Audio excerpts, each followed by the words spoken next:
하나님께서 모세를 시내산으로 불려서 율법을 주셨습니다. 그 율법의 중심은 십계명입니다. 이 십계명을 이시해서 율례와 규례와 법도가 있습니다. 그리고 그 율법의 그 중심 핵은 십계명인데, 십계명은 1계명에서 4계명은 이로 하나님을 사랑하라. 그다음에 5계명에서 10계명은 이웃을 너무과 같이 사랑하라. 이렇게 된 계명입니다. 그리고 이 계명을 율법을 한마디로 정의를 한다면 하나님은 사랑이다. 그러므로 형제를 사랑하는 자는 율법을 다 이루었느니라. 이렇게 성경은 말씀하고 있습니다. 그러면 우리가 이웃을 내 몸과 같이 사랑하려면 하나님의 사랑을 가져야 합니다. 나의 사랑으로는 이웃을 내 몸같이 사랑할 수가 없어요. 지금은 사랑하지만 어느 정도 지나면은 또 미워하게 되고 헤어지게 되고 다투고 싸우고 이렇게 됩니다. 그러니까 진정으로 이웃을 사랑하는 것은 나의 사랑으로 되는 것이 아니고 하나님의 사랑이 내 안에 있을 때 가능한 겁니다. 그러면 우리가 하나님의 사랑을 어떻게 받느냐? 하나님이 보내신 자 예수 그리스도를 믿고 죄 사함 받고 예수를 영접하는 것이 하나님의 사랑을 받아들이는 겁니다. 예수는 하나님의 본체입니다. 하나님과 동등하십니다. 그러므로 예수를 본 자는 하나님을 봤다고 했어요. 요한복음 14장에 보면 도마가 선생님 우리에게 아버지를 보여주세요 했더니 너희는 아직까지 깨달음이 없느냐? 나를 본 자는 곧 아버지를 보았느니라. 나를 못 믿을 것 같으면 지금 내가 행하는 이 능력, 사역, 이 포적을 보고 나를 믿으라. 이것은 사람이 할 수 없는 일이고 아버지께서 내 안에서 지금 행하는 일이다. 이렇게 말씀하셨어요. 그리고 성경에는 예수를 믿으면 아버지를 믿는 것이고 예수를 영접하면 아버지를 영접하고 예수를 사랑하면 아버지를 사랑하는 것이라고 했습니다. 그러나 예수를 거부하면 아버지를 거부하는 것이라고 했거든요. 그러므로 예수님을 영접하는 것이 곧 하나님의 사랑이 내 안에 들어온 것이단 말이죠. 그러면 이 하나님의 사랑을 가진 자는 하나님의 마음을 가져요. 예수님이 나를 불쌍히 여기셔서 죄를 용서하시고 나를 구원해 주신 그 은혜를 나는 잊지 못하고 있단 말이에요. 그 주님의 사랑을 가지고 있단 말이에요. 그 사랑으로 이웃을 그 영혼을 사랑하게 되는 거죠. 그러나 하나님의 사랑이 없는 사람은 진정으로 이웃을 사랑할 수가 없습니다. 이 세상에도 어찌 선한 사람도 있고 남을 도와주는 사람도 있고 좋은 일 하는 사람이 많습니다. 그러나 그것은 하나님이 없는 사랑이거든요. 결국 그를 도와줬다 할지라도 도와준 사람도 도움을 받은 사람도 죽음으로 끝나버린단 말이죠. 그러니까 진정한 사랑은 그 이웃의 영혼을 구원하는 것이 이게 진정한 사랑입니다. 그래서 기독교에서는 구제를 해도 좋은 일을 하고 착한 일을 한다 할지라도 목적이 그 영혼을 구원하기 위한 목적이 되어야 그것이 하나님 앞에 영광이 된다고요. 그래서 하나님의 사랑을 가진 자는 전도하기 위하여 자기 물질을 써가면서 또 자기를 낮추어가면서 결국은 그 영혼을 얻기 위한 것이었단 말이죠. 그래서 오늘 이 바리새인과 이 율법사가 예수님을 찾아왔는데 이 율법사가 예수님께 물었어요. 율법 중에 어느 계명이 가장 큽니까? 물어봤더니 이로는 하나님 사랑하고 아래로는 이웃을 내 몸과 같이 사랑하는 것이 이것이 율법의 그 가장 중요한 핵이다. 이렇게 말씀했죠. 이 율법을 이루신 분이 누구시냐? 예수거든요. 마태복음 5장 17절 말씀에 보면 나는 율법과 선지자를 폐하러 온 것이 아니고 율법을 온전케 하러 왔다. 로마서 8장 4절 말씀에도 예수님은 율법의 요구를 이루러 왔다 그랬어요. 그래서 예수님이 십자가에서 그 율법의 요구를 다 이룬 거죠. 아버지의 계명에 죽기까지 순종함으로써 인류가 죄에서 구원받을 수 있는 길을 열어주셨다면 이것이 이웃을 사랑한 겁니다. 그러니까 예수는 위로는 아버지를 사랑했고 아래로는 우리를 사랑했다. 그래서 예수님은 율법을 다 이루신 분입니다. 그리고 그 우리에게 세 계명으로 주셨거든요. 그 세 계명이 뭐냐? 예수님이 율법을 다 이룬 것을 이제 우리에게 주면서 세 계명으로 주면서 너희도 위로는 하나님을 사랑하고 아래로는 이웃을 넘어같이 사랑하라 그랬어요. 그러므로 예수 믿는 사람은 다 하나님을 사랑해요. 다 물어보면 하나님 다 사랑한대요. 다 사랑한대요. 그런데 이웃은 사랑 안 해요. 그럼 내가 하나님을 사랑한다는 증거가 뭐냐? 그걸 보여보라는 거죠. 너가 믿느냐? 믿음의 행함을 보여보라는 거죠. 그 보이는 게 뭐죠? 이웃을 내 몸같이 사랑함으로써 내 속에 하나님의 사랑이 있다는 표시를 드러내는 겁니다. 그런데 오늘날 보면 하나님은 사랑하는데 이웃을 사랑하지 않으므로 반쪽 사랑만 하고 있는 거죠. 그러므로 오늘 이 율법사가 율법 중에 어느 계명이 가장 중요합니까? 했더니 서로 사랑하라. 이로는 하나님 사랑, 아래로는 이웃 사랑. 예수님이 이 말씀을 했습니다. 3회 구약 성경에 보면은 율법과 선지자로 다 구성되어 있거든요. 여기요. 선지서가 있고 모세 오경, 그건 율법이죠. 그걸 읽어보면 굉장히 복잡하고 지킬 것이 너무 많고 뭐 하라 말라 또 제사법 얼마나 복잡합니까? 그 다음에 부정한 자 정결케 하는 방식, 또 절기 지키는 거, 안식일을 지키는 거, 또 성막에 대한 이 내용의 설명이 어마어마하단 말이죠. 참 이해하기가 어렵지만은 그러나 한마디로 핵을 딱 말한다면 하나님은 사랑이다. 우리가 모든 것도 다 중요하지만 가장 중요한 것이 뭐냐? 생명입니다. 생명 구원하는 거거든요. 우리 달걀에 있어요. 달걀이 가장 중요한 것이 뭐냐 하면 눈입니다. 눈. 그 눈이 생명이거든요.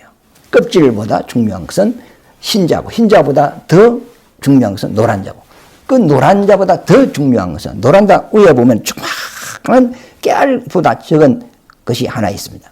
그게 눈이고 그게 생명입니다. 그게 있어야 뺑아리로 부화가 되는 거거든요. 그러나 그 눈이 없으면 아무리 그 품어도 뺑아리가 되지 않습니다.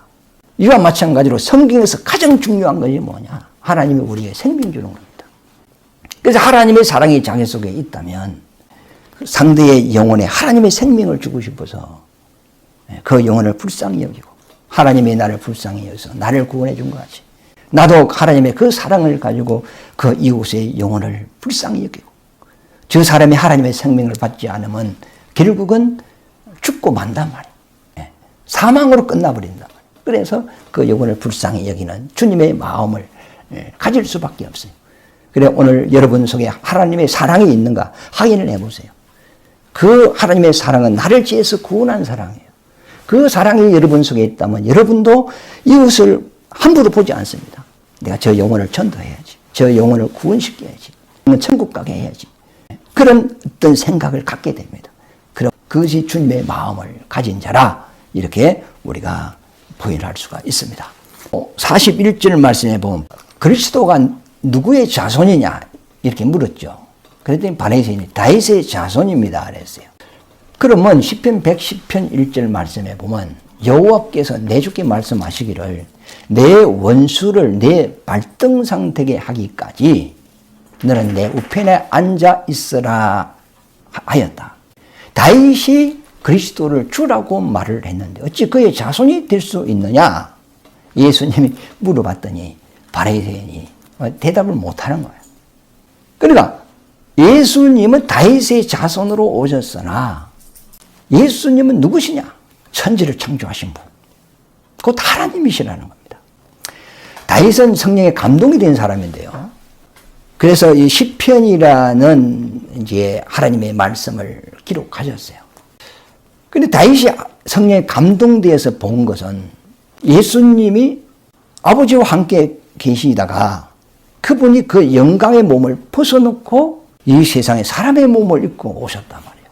그리고 그 몸으로 인류의 죄를 지고 십자가에서 죽으시고 또 인류의 죄를 대속한 이후에 죽은 자 가운데서 3일 만에 부활하여서 예수님이 그 보좌에 앉으시고 성령을 보내셔서 이 땅에 교회를 세우고 이 교회로 말미암아 제사함과 구원의 복음을 땅끝까지 증거하고 그 다음에 이 복음이 다시 이스라엘로 들어올 때에 하나님 앞서 천군 천사가 와서 마귀와 그 사자들을 다 결박시켜서 완전 바통상이 되게 하였을 때 예수님이 재림을 한다. 지상 재림을 한단 말이에요.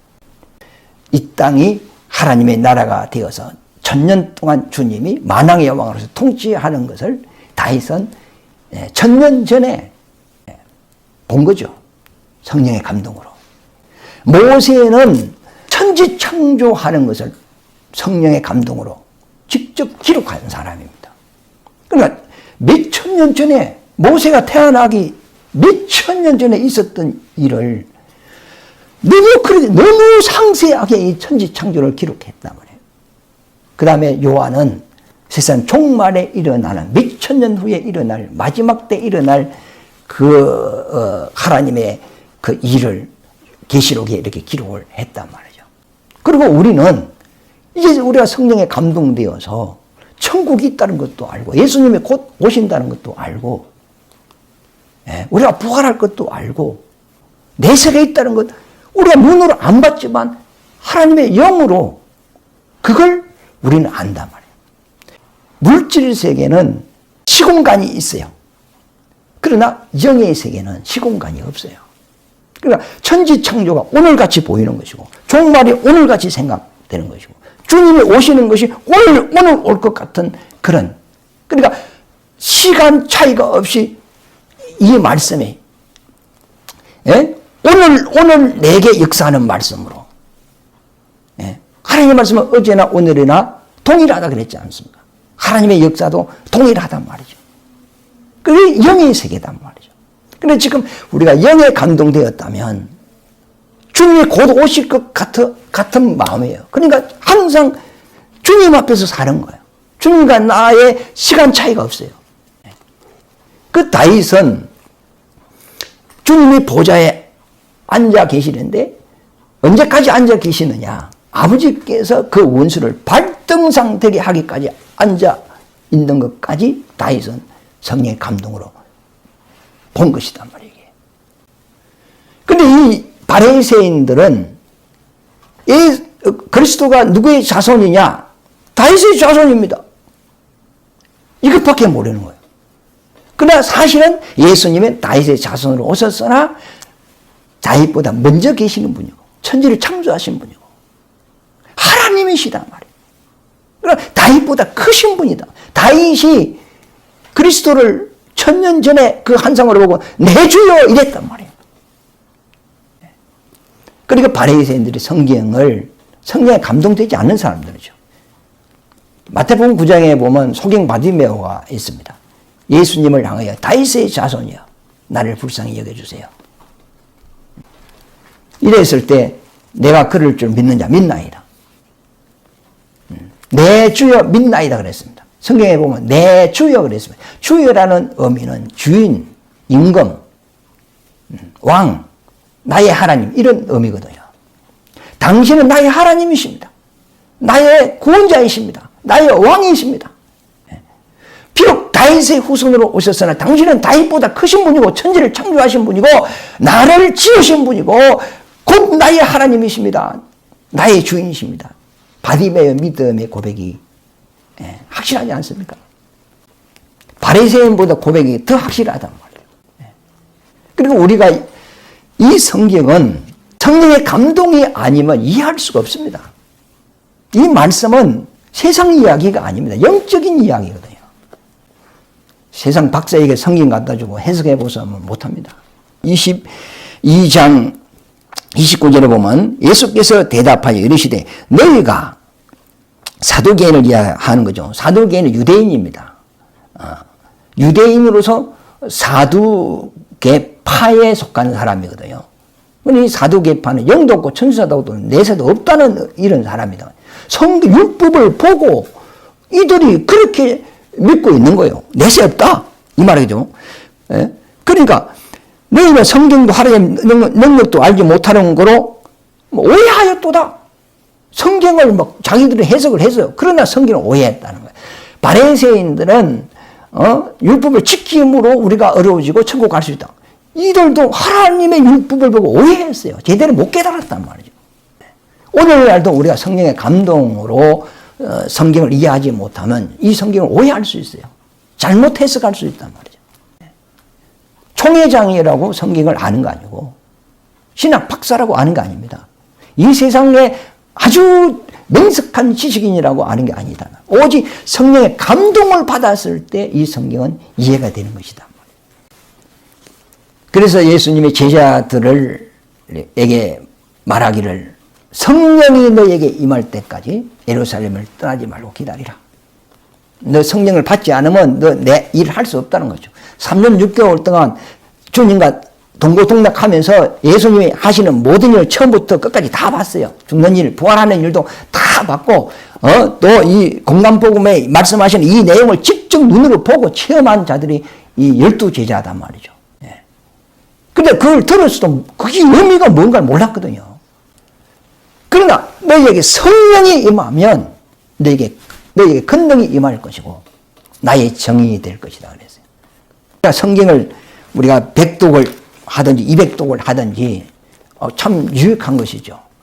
그러나 읽어도 성령의 감동이 없이 무슨 말인가 모릅니다. 암기는 하는데 의미를 모릅니다. 그러나 우리가 이걸 이제 뜻을 잘 이해하지 못한다 할지라도 성경을 읽어놓으면 말씀을 들으면서 읽어놨던 것이 이제 기억이 되고 깨달아지고 그 말이구나 하면서 그것이 이제 자기에게 확신이 되고 믿음이 돼 가는 거죠.